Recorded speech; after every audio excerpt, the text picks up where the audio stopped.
I'm happy to introduce to you our wonderful moderator of this session. Welcome to Peumi Rodrigo, WSA Youth Ambassador from Sri Lanka. Peumi, the stage is yours.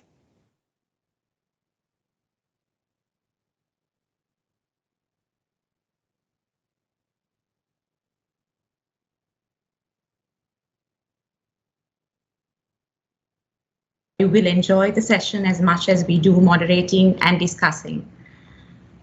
To start things off, good day to you all, and I, Bovan from Sri Lanka. So as Manuela mentioned, I am the Youth Ambassador for WSA in Sri Lanka and also a past winner as part of urbanization and urban settlement and urbanization. So in terms of today's session, I will be your moderator. And I will also be gladly welcoming Gloria Mangi from the African Queens Project, Tanzania. Hello, Gloria. How are you? How are you today?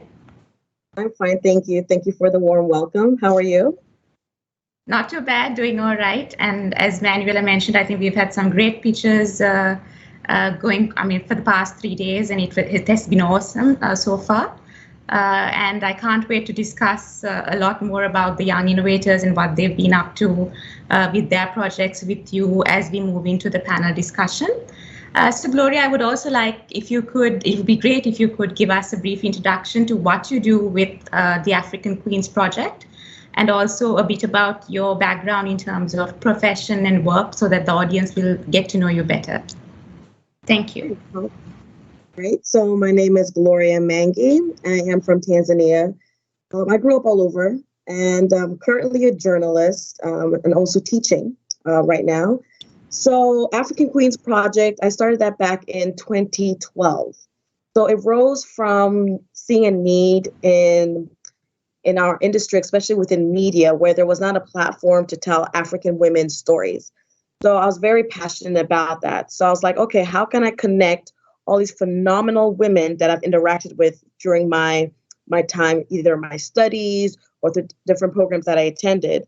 And so African Queens Project became that platform where African women can tell their own narrative using technology and using media as the means of telling their stories. So it kind of grew exponentially from there into what it is today. That's great. Thanks a lot for sharing those insights, and I'm sure everyone would want to learn more about it. So I think they can get information through you and also through WSA as well if they're interested. Absolutely. Thank you. So let's move on to introducing the winners from the Young Innovators segment. Before we commence, I just wanted to highlight as to why the Young Innovators segment is one of the most important sessions during the WSA Congress. As we've seen over the past years, we've seen many new projects, ideas, and also the youngsters coming up with a lot of innovation and impact, which creates impact in their own local communities, as well as the global arena as well. So here at WSA, we give the opportunity for innovators and entrepreneurs under the age of 26 who are passionate about tackling the United Nations Sustainable Development Goals. So we've had hundreds of submissions coming in over the years, and this time we have 5 winners selected in the Young Innovators category. And I'll just briefly quickly introduce the names and the countries. We have Hydroquo Plus from Bangladesh. Sadly, at this point of time, we are unable to connect with them, but hopefully we will be able to introduce you to the Hydroquo Plus team during the session. And then we have the Colibri charity from Hungary, and Lend an Arm from Nigeria, Cycle AI from Portugal, and CocoRemedy from Sri Lanka. So, as I mentioned, we do have some technical difficulties due to connectivity. So we have changed the schedule a little bit. So we will be starting with Cycle AI and then moving on to CocoRemedy, and thereon depending on charity is now here. Okay, great. Thank you. So we also have Colibri charity. So is it okay if you go ahead with Cycle AI, CocoRemedy, and Colibri thereafter? Yeah, let's go for that. Great, okay. So just to give a quick introduction to Cycle AI from Portugal. For them, active mobility is their priority. And in terms of the European Union in that context, in the urban development strategies, active mobility is key. And Cycle AI is on a mission to empower micro-mobility users. So they place the safest and the most reliable routes at the people's fingertips. Let's hear more from Cycle AI's Luis. The floor is yours. Thank you very much. Thank you very much, Fabian. So in that case, I'm going to start by sharing my screen. Can you guys see my presentation? Okay, that is great then. So whenever I can start, I'm ready today. Excellent. So hello guys, my name is Luis Rita. Along with Miguel Polipteiro, we are the co-founders of Cycle AI. The main goal of Cycle AI is to empower the bicycle riders to fight for their own safety through AI. Up until this point, we have the support of Microsoft, the computational support, and we are being incubated in Vodafone Power Lab, where we are getting mentorship as well, and many other ways of support. One of the most important points of having more people cycling have 3 dimensions. One is to decreases the emission of greenhouse gases. On the other side, it promotes more active lifestyles. And from the third point of view, most of the road accidents, they involve cars. Having less cars in the street means having less accidents. So the problem is that if it is dangerous to cycle, people will not cycle. And at the moment, thousands of people are dying in the European Union and around the world, and even more are getting injured every day. So that's why we are empowering bicycle riders to fight for their own safety. We have 2 crowdsources. And in the first one, we ask users where are the places they passed by they consider of higher risk. And the second one, we ask between 2 images, which one looks safer. And with this data, we built a neural network that is able, based in 1 image, to tell a safety score for that image. So we use algorithms of object detection and image segmentation after ranking all the images that come from second crowdsource after getting the votes. We detect what are the objects in those images, we segment the images, and then based in the votes that we got from people, which image looks safer, and based in the objects and structures in those images, we managed to create a neural network that, again, this is our product based in 1 image, is able to retrieve a safety score. We managed to get put many data together from people all around the world, and this is very important because we are trying to get the perception of safety, and we want to get the perception of safety of the most general around the world. We have, as a middle step, we identify many factors that influence the perception of safety, such as the presence of bicycles in the photos, in the images, in bicycle lanes, pedestrian area. This, when they are present, the user tends to consider more safe. And this is how it works. Our algorithm, our neural network receives an image and retrieves a safety score. Our project is very scalable because we are using Google Street View images, and wherever Google Street View is available, we can create these safety maps, identifying the dangerous points and the less dangerous points. And based with an app, we make it available. And right now we have a web app in routeplanner.cycleai.net where we tell users the safest, the fastest, and the shortest way. So we build a neural network, we detect the dangerous points, and now we have a tool online that you can look at yourself, and we provide, again, the safest, the fastest, and the shortest routes. We're going to start working with a micromobility company.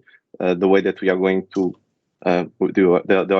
use this is we are going to ask the users from their app. They are going to be redirected to our website, and this is how it's going to work. Thank you very much.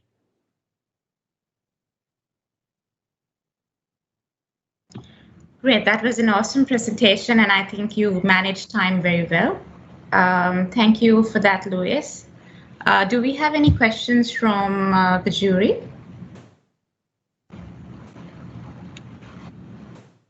Okay, so until we get some of the questions coming in, I think I have a question for you in terms of your product and the pitch you just presented.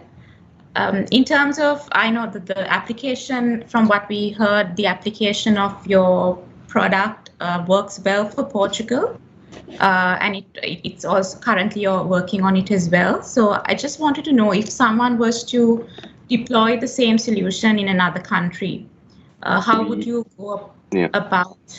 How would you go about getting the necessary local approvals and so on?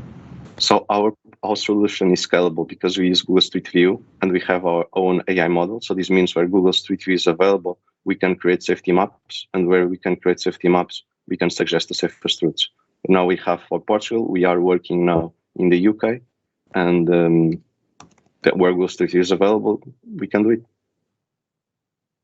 All right. Okay. Basically, that's a very big point because like our solution is mostly useful when there are no cycle lanes. Because where there are cycle lanes, we know that they should be the fastest and the safest.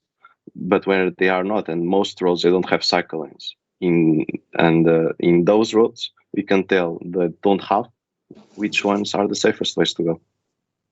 Okay, sounds good. Thank you. Thanks, Luis. So we have Gloria, who will also have a question for you. Hi, Gloria. I do have a question. Great job on your presentation, Luis.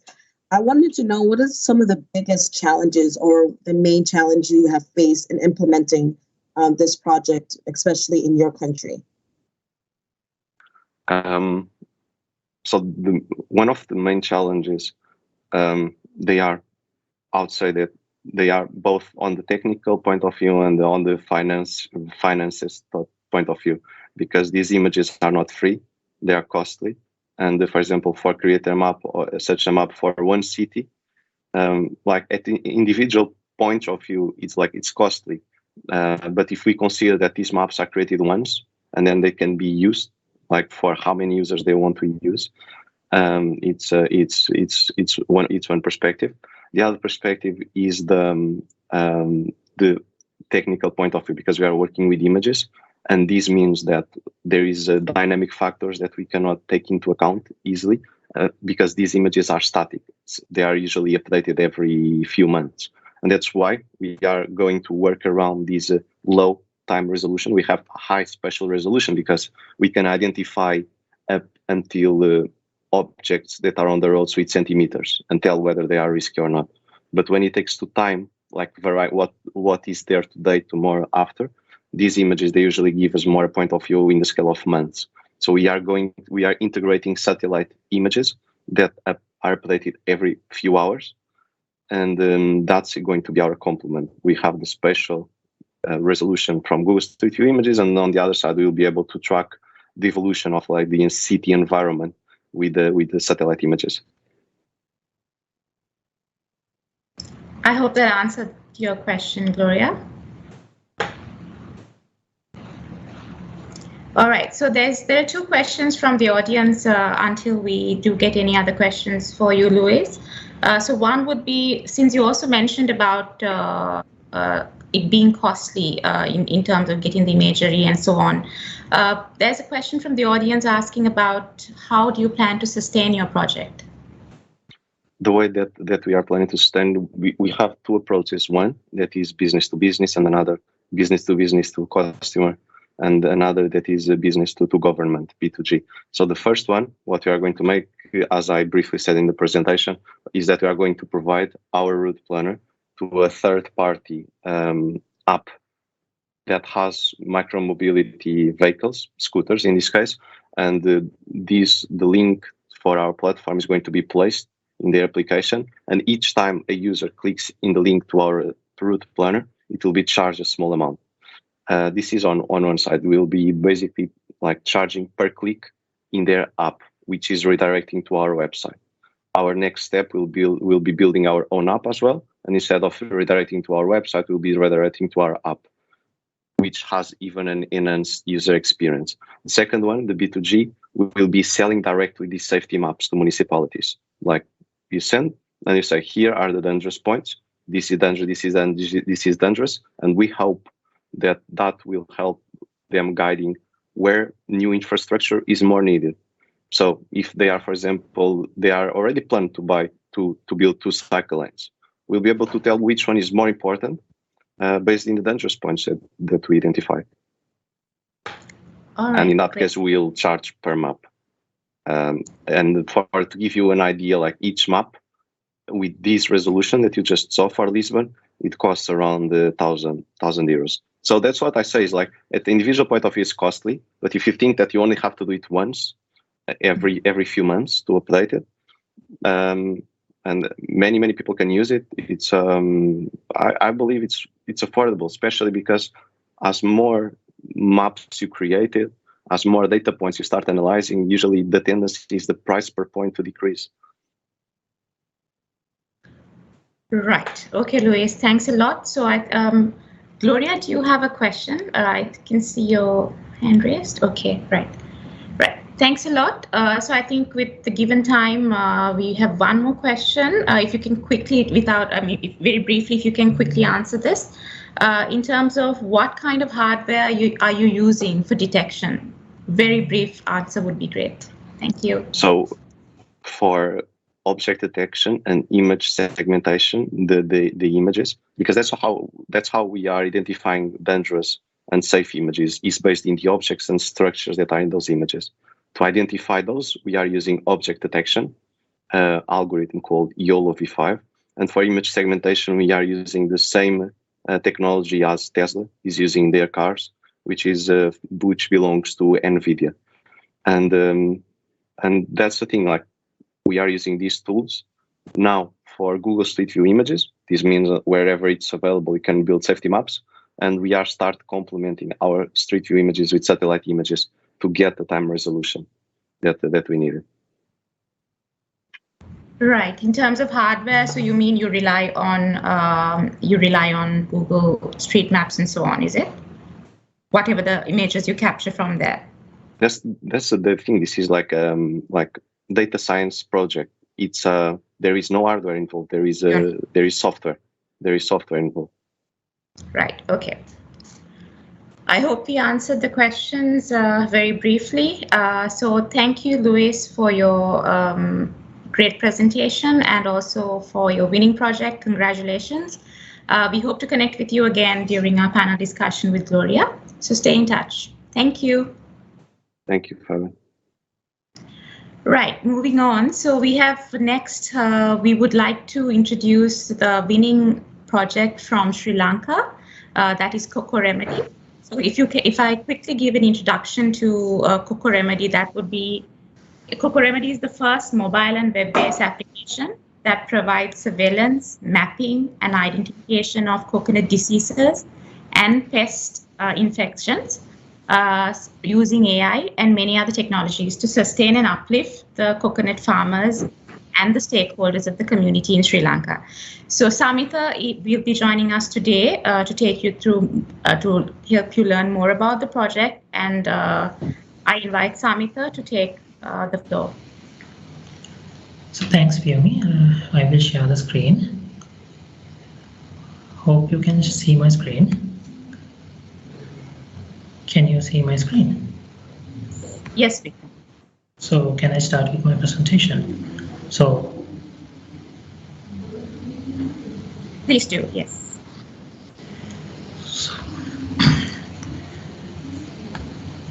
Coconut palm is also called the tree of life, and that is for a good reason. It supports both life and livelihood of people. Its uses range from simple use in daily meals to export industry. However, this industry is threatened by many pests and diseases like Veligama coconut leaf wilt disease and coconut caterpillar infestation. The leaf wilt disease is incurable and presently ravaging our plantations. More than 300,000 palms have been removed and burned as for now. Our aim is to solve this grave problem and ensure that the industry thrives and the lives and livelihood of our people are unaffected.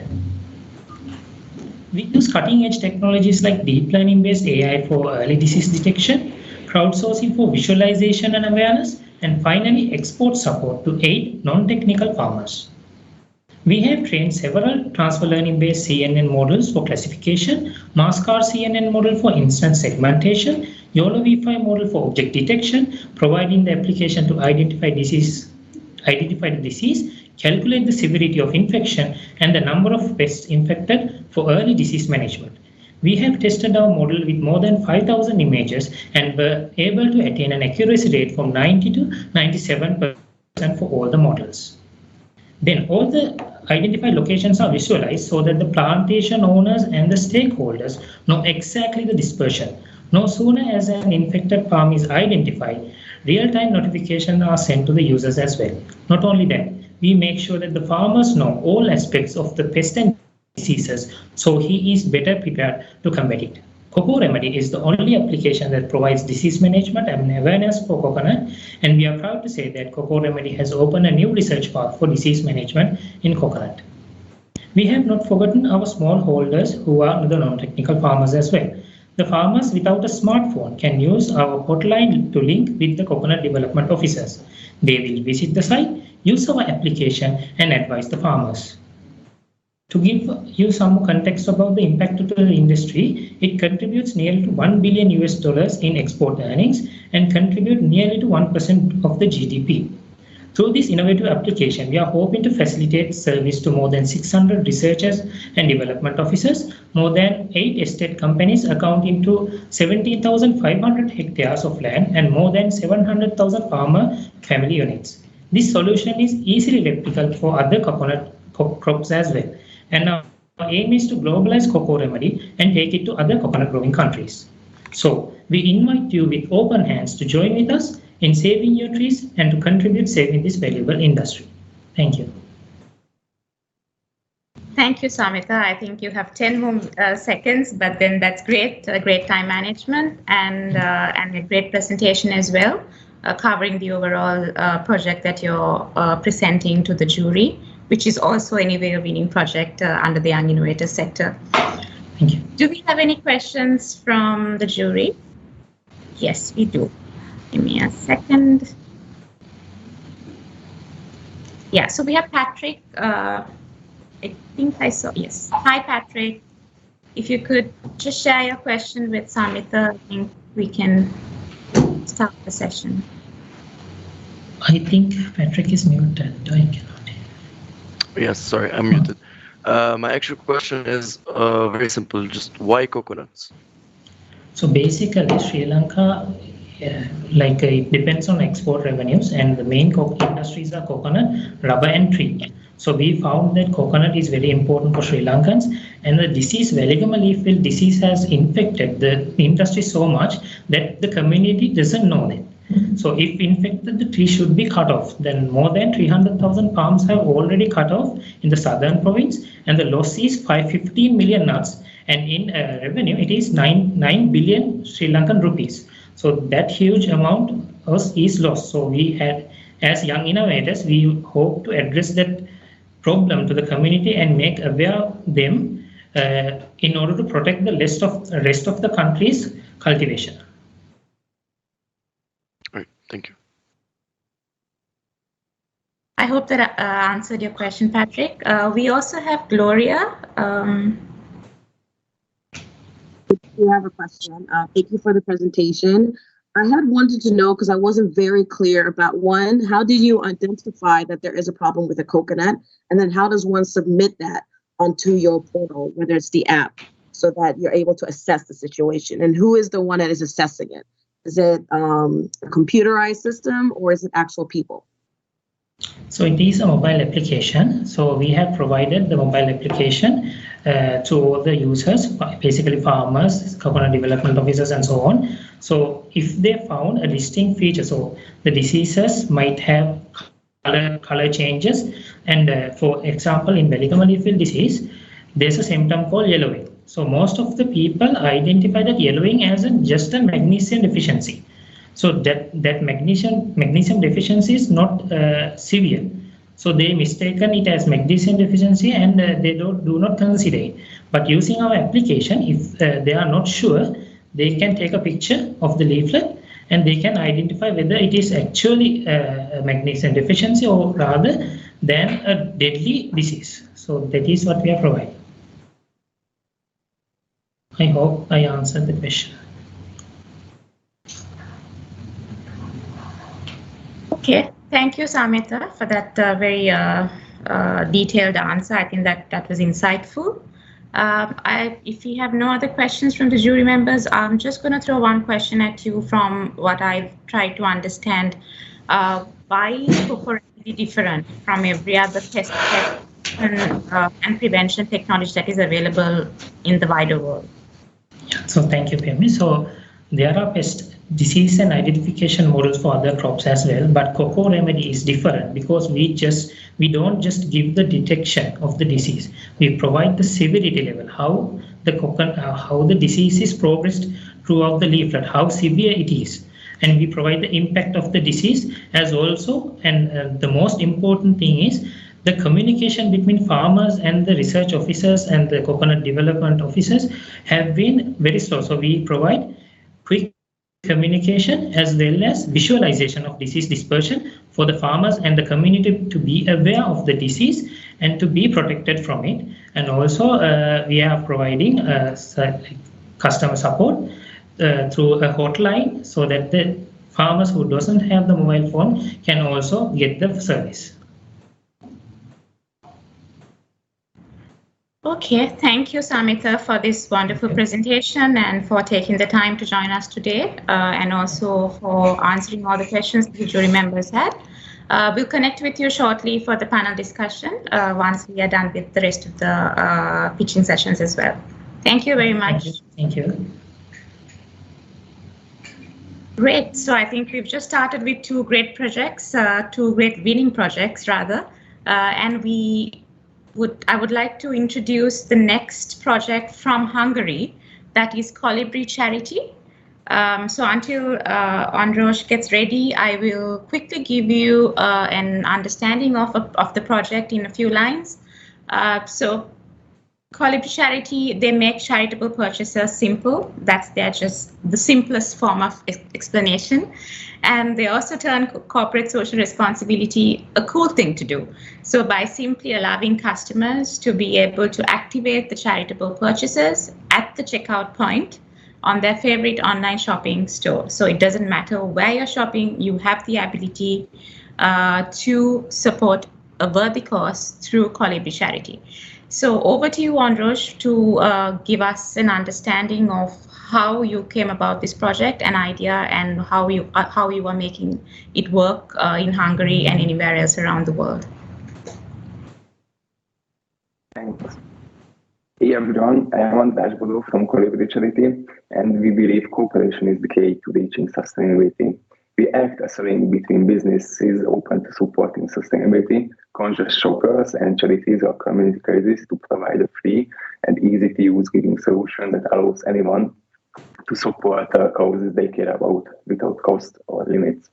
It all started in early 2021 when the pandemic hit, and we wanted to help the many people in need, but we couldn't because we couldn't volunteer due to closures and could only help with limited funds. At the time, we realized that some of those who wanted to help were being excluded just like us from donating because it was difficult and expensive, so charities were getting less support than they could. After we started to look for a solution, we find another problem instead, which is businesses selling online and not exploiting the marketing value of their corporate social responsibility programs. We came up with a free and easy-to-use browser extension as a solution that allows online shoppers to support their charities, causes, and non-profits they care about at no extra cost to them after their online purchases from the store's charitable donations by encouraging online shoppers to buy from partner online stores. And even more, in this way, NGOs are offered an extra revenue stream that doesn't affect their other fundraising habits and activities.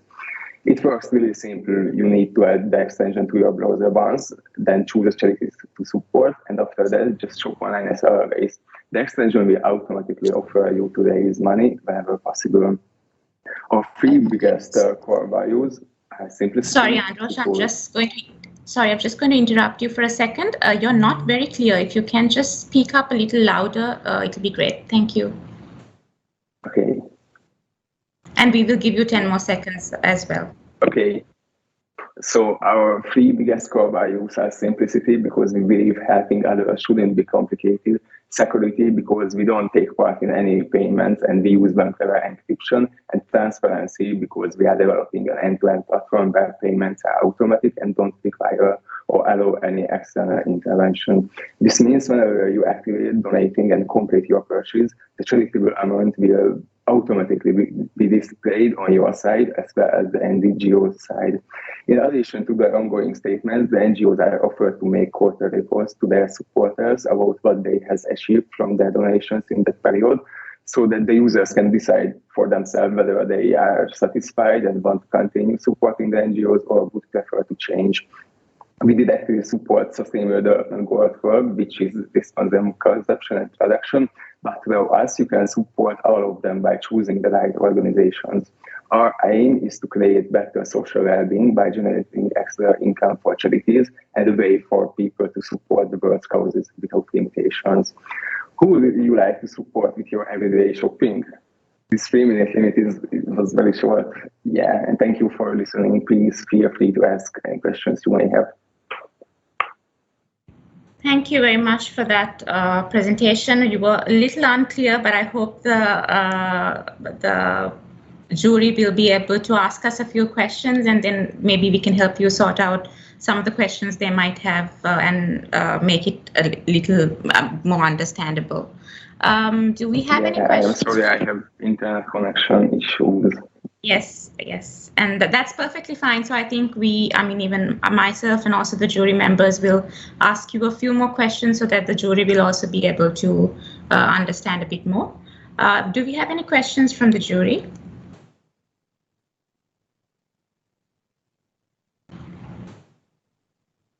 Okay, I don't see any as of now.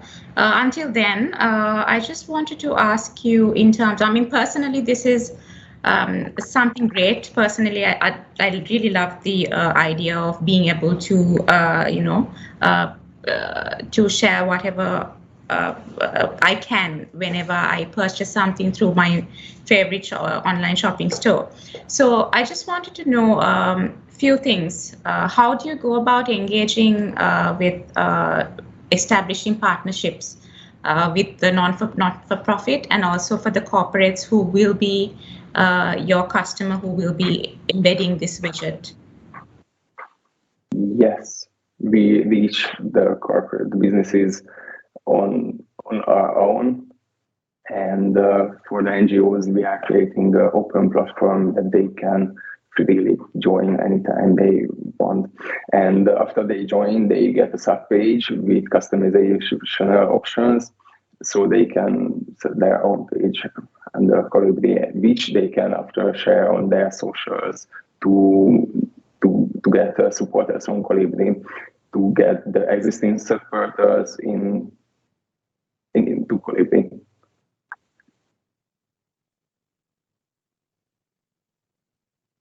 I can't hear you. Sorry, yes. I just want to know if it was a subscription based, or how do you get the collections in from your customers? I don't understand your question. May you repeat, please? Yeah, so what I wanted to know was, do you base your solution on a subscription-based method where your customers pay you monthly? No, it's free to join for everyone. And after the purchases made through us, they make a charitable offering, which is similar to a commission from the purchase. All right. Okay, and thank you. And they decide the percent. Okay, all right. Okay, thanks. So we also have Patrick. You have a question for Androsh, if you can. Yes. Hi. I thought to take the time just to re-explain to us what happens with the plugin. We missed that with the mic not being very clear. So if you can just explain to us a bit more how this happens. So you add to your browser and then choose a charity to support, and then browse the internet and shop wherever you like. And when you are on a partner site, the extension shows up showing that they are supporting sustainability and community causes. And if you shop there, you can activate this charitable purchase by clicking a button. And after you completed your purchase, they will offer a charitable amount to your selected house.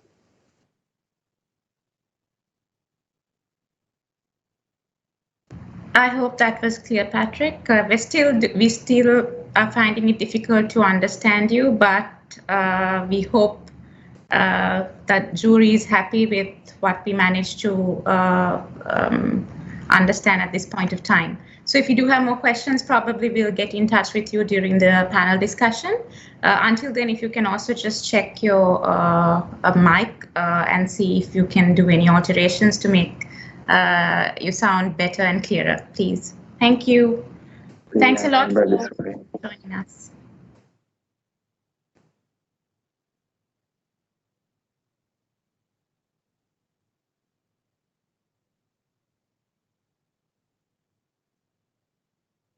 So sorry, and thank you, Fabian.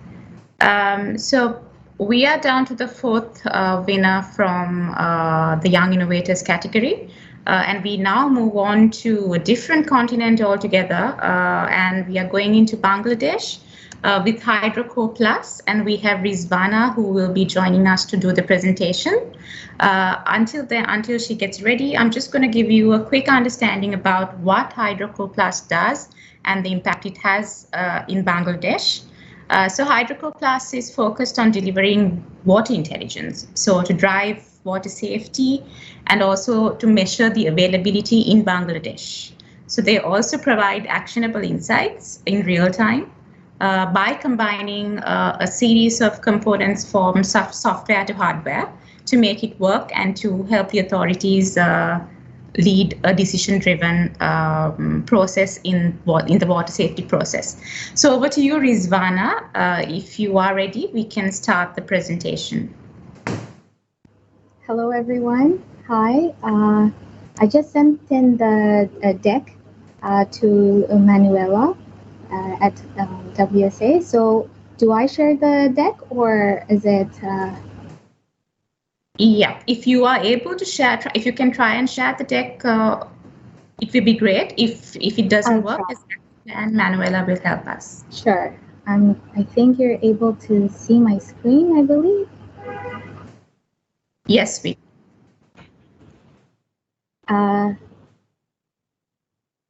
Is the camera on? Are you able to see or not yet? Yes, okay. All right, so just a moment. I'm just going to... You can't see me yet? I can see her on MS Teams, so maybe... Not sure why, because the camera's on and I can also see that it's showing me. So are we good to start?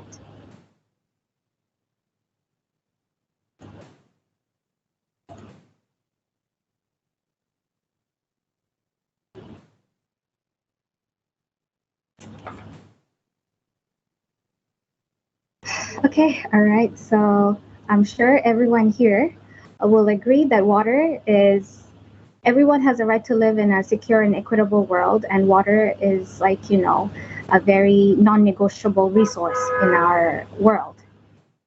Even when we're looking for primary signs of life,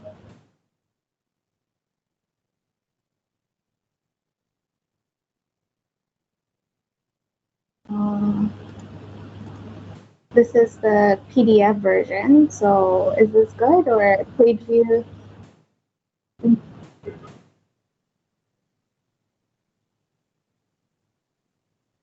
Okay.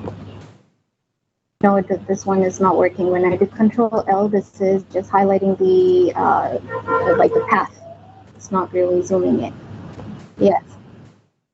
Can we restart the timer maybe so she can start again? Yes, thank you. Appreciate that. All right. I'll suggest trying F11. F11? Let's see. So.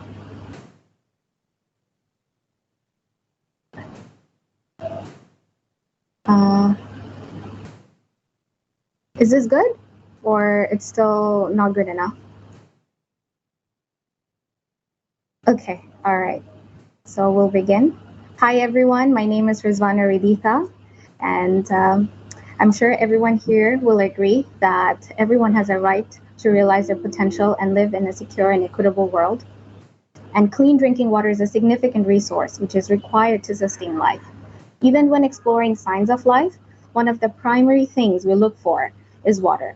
Water is the key to life, and ensuring everyone has access to clean drinking water is non-negotiable. So in this era, through innovation, political will, and proper action, nature can find a valuable ally in technology to restore balance and get ahead of the game. And this is where Hydroquo Plus comes in. At Hydroquo Plus, we bring together a deep understanding of water-related challenges, and with the most advanced technologies, try and solve the pressing water management issues of today. Hydroquo Plus is focused on delivering water intelligence to drive water safety and availability with actionable insights real time. Water is one of the most precious resources, as we have already discussed and agreed. Yet organizations trying to solve the water problems face enormous challenges. Utilities in South Asia often struggle with managing water they use, dispose, and distribute across network. This issue is made worse due to the reliance on traditional methods, such as manual testing and grab sampling. With the manual lab-based tests, these are done intermittently, and it's also time-consuming, often taking up to weeks, limited by number of samples a lab can handle. Labs are also under-resourced. And finally, the infrequent calibrations provide you data not representative, not telling you the actual story of the real-time water quality. These can also sometimes lead to localized outbreaks, as we are failing to provide the necessary parameters which are needed to test the physiochemical parameters of water. And this is where Hydroquo Plus comes in, providing autonomous testing with lab-accurate results, interoperable, providing turnkey analysis from a modular hardware. So this is our hardware. This is the dashboard, which tells you all the important necessary water parameters. And Hydroquo Plus has automated high-frequency water quality testing and reporting. Instead of taking days before gaining visibility into water, utilities can now monitor and report over 12 plus parameters and the water quality real time, taking pre-treatment and treatment decisions. To date, Hydroquo systems have benefited 250,000 residents in Bangladesh, reducing the cost of each sample testing to as low as 0.01 cents. You're running out of time. You'll get one sentence completed. Sure. Thank you. So across our cross-functional our water data as a service model, this is what we operate by. We are collecting the aggregate data and providing it to the necessary parties to know what the story is. And, the time is up. I'm so sorry about it, Rizwana. But thank you very much. Thank you very much. So we'll have a few questions from the jury as well. So let's try and see whether we can cover the missed slides through that. Yeah. And I just want to add, this was actually our main founder, Zahin Razin, is with the meeting at Dubai Energy Water Authority. So we've been trying to get the meeting for over 6 months now. So he's been stuck in the meeting, which is why he's not here present today. And I'm kind of trying to, still carry on with the mission of Hydroquo here with everyone. So thank you for your understanding, and I'm open to questions. That's great, Rizwana, and I think it was great that you actually joined. We were not very sure whether you can connect with us. So thank you very much for taking up the challenge and for filling in for your founder as well. So we have a question from Dorothy. Dorothy, can you hear us?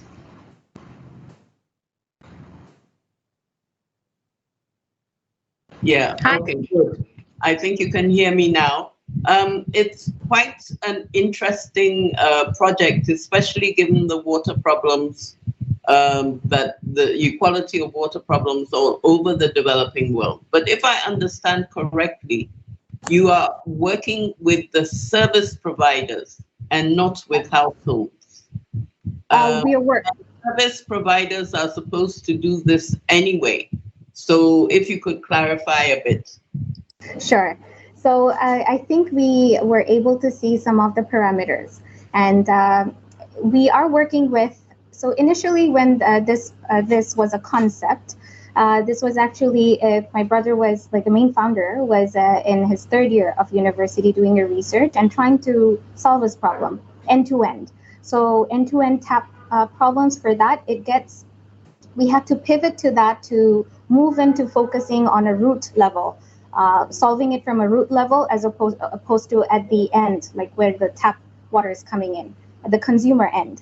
So some of the parameters are compulsory, and we are not even, sometimes we are able to test it, but it's done through grab sampling. So by the time you collect it from underwater, carry it in a bottle, take it to the lab, sometimes some of the chemicals evaporate, and you're not getting the actual story of what the water quality is.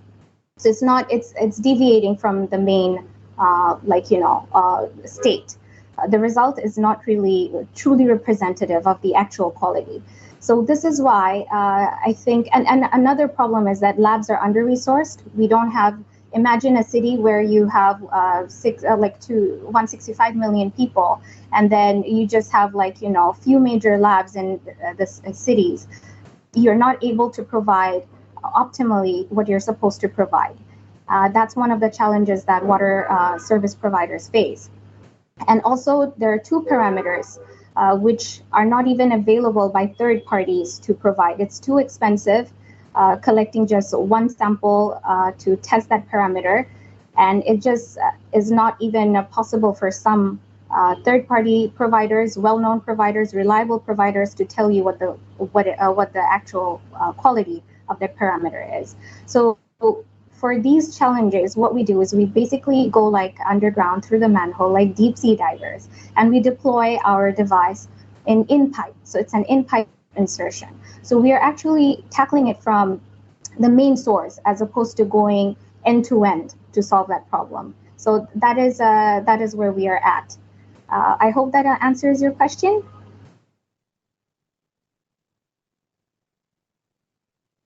Dorothy, yes, thank you. All right, great, Rizwana. And I think we also have another question from Gloria. Yeah, I do have a question. I wanted to know how cost effective a unit like that to make it, and also when you want to buy it. Whether it's a lab or if it's just a single customer who wants to buy it. Right.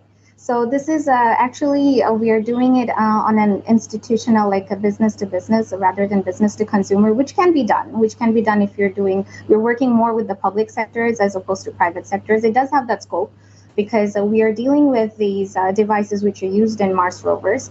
So it's a concept that, again, is stemmed from research, and we work with our partners in Austria to put together these devices. And making these devices will cost, it will cost over $250 million just to set up that lab to make that, spectrophotometers, which are in the pipe, in the device.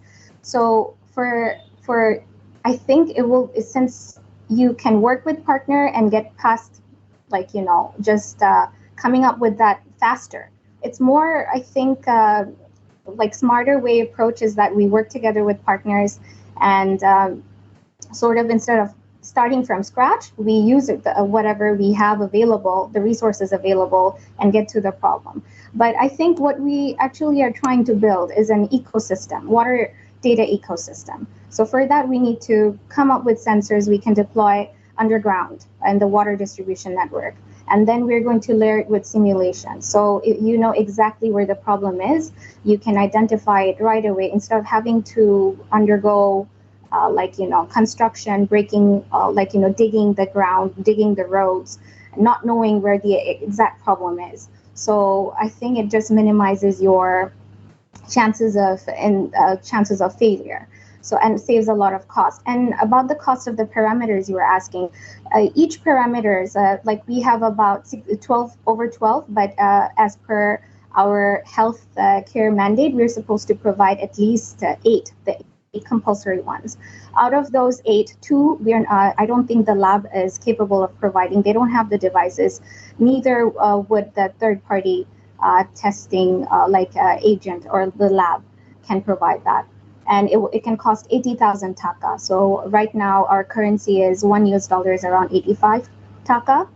That's the rate. So so if you're testing once and it's costing one parameter is just costing 80,000, 12,000, 16,000, it just makes it very expensive. Whereas with our devices, and it also takes like up to 2 weeks to give you the result. And you're not actually, it's more like a reactive as opposed to proactive. And it's too late by the time you need to know what kind of chemical treatment you would have to, what chemical treatment decisions you have to make. So with our approach, we have been able to successfully bring down the cost to between 12 taka to 16 taka, whereas like each parameter would cost you up to 80,000. And we give the data every 2 minutes as opposed to every 2 weeks.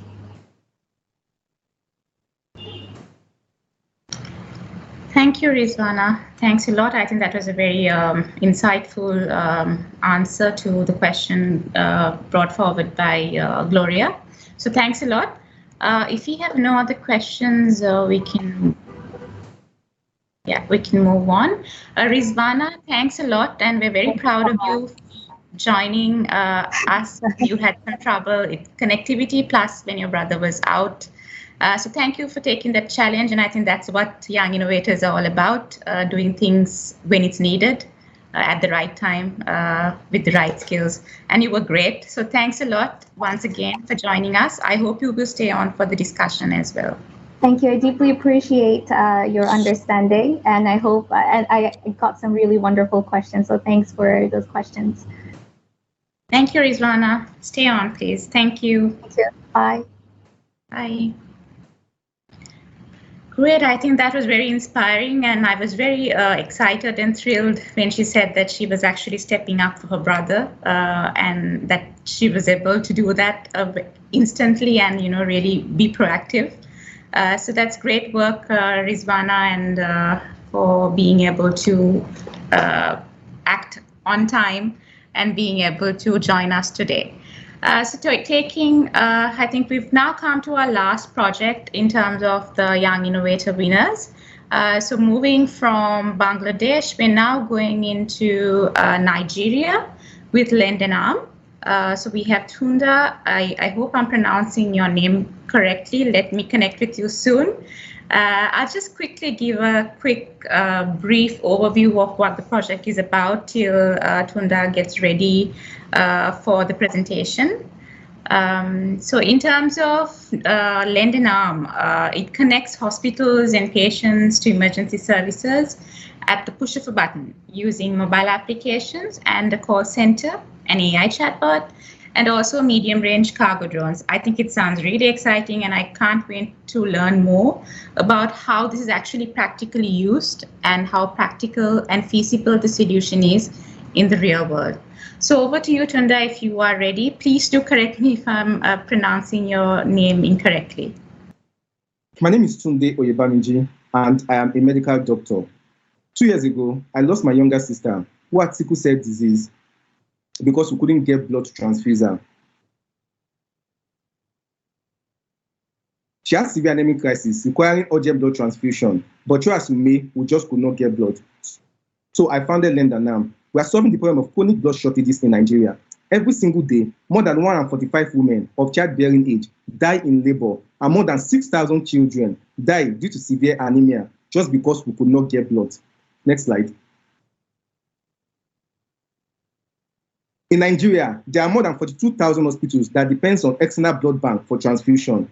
In 2020 alone, a combined 12,000 of them spent more than $43 million on external blood transfusion services. These are the people we serve. Next slide. This shows an array of our solution. We use mobile app with a robot and delivery drone. Next slide. We built Lend an Arm as a mobile application that connects hospitals to blood bank in real time. We offer hospitals instant access to save blood and blood products in both elective and emergency situations. Doctors in the hospital can request for blood just at a click, at the push of a button. And when they request, our application tries to route this request to the nearest blood bank using an AI geolocation algorithm. And our riders deliver the blood from the blood bank to the patient bedside. Next slide. We're also pioneering the use of a low-cost delivery drone to ensure we deliver blood at the fastest rate in emergency, ensuring that we deliver such blood within just 30 minutes. Next slide.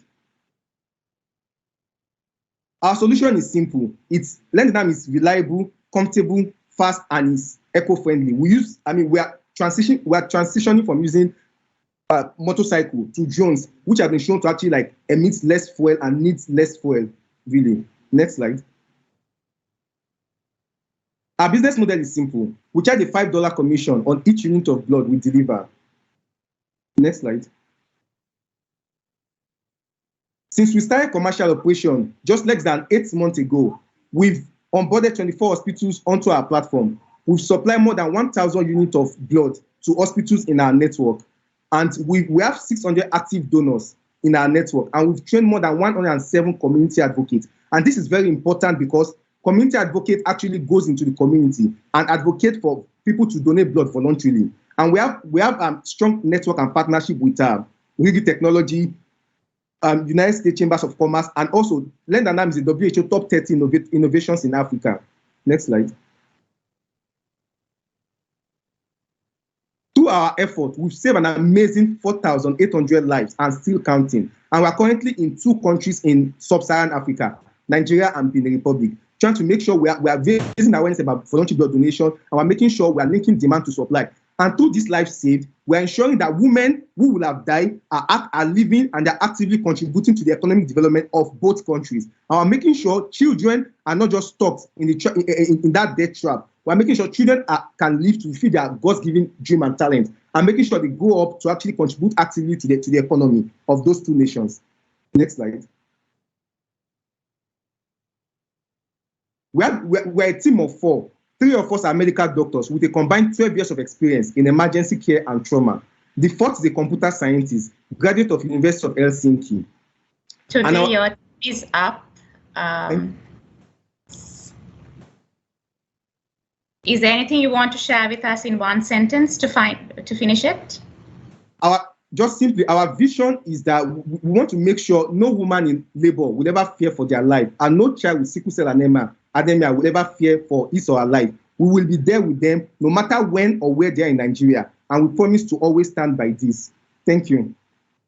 Right, that's great, Tunde, and thank you for summarizing it in a few lines. And I'm sorry I had to cut you off due to the timing, but that was a great presentation, very inspiring, and it's very courageous for you to come up with something like this. And glad to hear that it's all going well as well. Do we have any questions from the jury? Yes, we have one from Gloria. Great job on the presentation and also on the project. I think I want to understand how scalable is this project. So if this was to be implemented in other countries in Africa or on other continents, how would you go about that? Do you already have an idea? Are you working towards that? And if so, can you please give us an explanation on that? Yeah, thank you very much. We have, we are considering 2 scenarios. That's why we're starting in Nigeria first to see how this works. So initially, we started with motorcycles. And of course, we discovered that, the road logistics network in Nigeria and by extension, Africa, is actually very bad. So we thought to actually make sure we have a scalable venture. And beyond even scaling the venture, we want to make sure we deliver on our promise of delivering blood and blood product within 30. Of course, blood is actually a very different kind of product.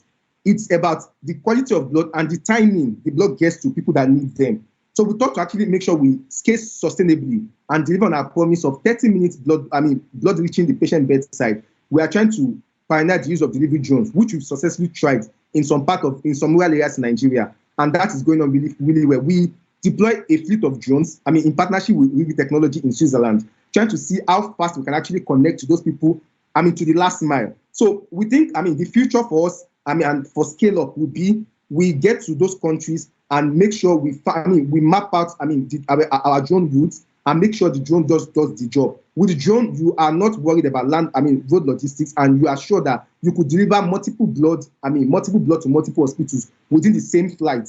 So that reduces cost and make sure we are super efficient. Great. Thank you. So we have 2 more questions. Tunde, I'm going to request you to keep your answers a little brief and quick because we're running out of time for the discussions. So over to you, Patrick, for the question. Yes, hi. Thank you for the presentation. A quick question regarding the retention of blood, noting that how many units are being unused, or are you finding a way to use all the blood that you're collecting, that is being collected? And how are you storing the blood units in your facilities? How much time is the blood being stored in your facilities? So we worked out this model before. Initially, we were trying to run as blood bank, but when we discovered that we couldn't manage that capacity of storage, so we decided to partner with the most reliable blood bank in Nigeria, which is the National Blood Transfusion Agency. So we help them run their campaign. We help them with improving blood donation. We help them improving donor retention, and we help them improving blood donated. So those blood are banked with the National Blood Transfusion Service. So we connect the hospital to them, and we run the logistics simultaneously while ensuring we are actually raising sustainable blood. We are making sure the supply chain and the supply of blood is the supply of blood is high. So we have National Blood Transfusion Service, which that's where we bank and save all the blood we collect from drives, and also help them with donor retention. Also having people donate to them, and we just try to link up hospitals to that particular blood bank. So we don't have to save blood because we understand that that may be a bit hard and it may be a bit capital intensive now. All right. Thank you, Tunde, for that explanation. One last question. I think we can take one quick question. Dorothy, over to you.